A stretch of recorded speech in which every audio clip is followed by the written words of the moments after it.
ज्याचे भाग्य चांगलं असेल त्याला आमच्या नामाचा छंद लागेल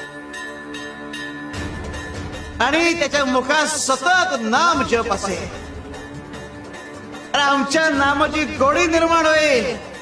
ध्यानी मनी स्वप्नी ही नाम संजीवनी वदनी असेल. त्याला निरंतर सुखाची प्राप्ती होईल.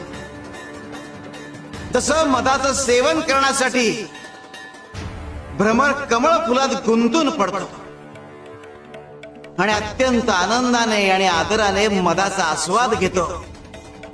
आमच्या भक्ताचे मन आमच्या नामाचे ध्यान लागून उच्च पातळीवर स्थिर होते.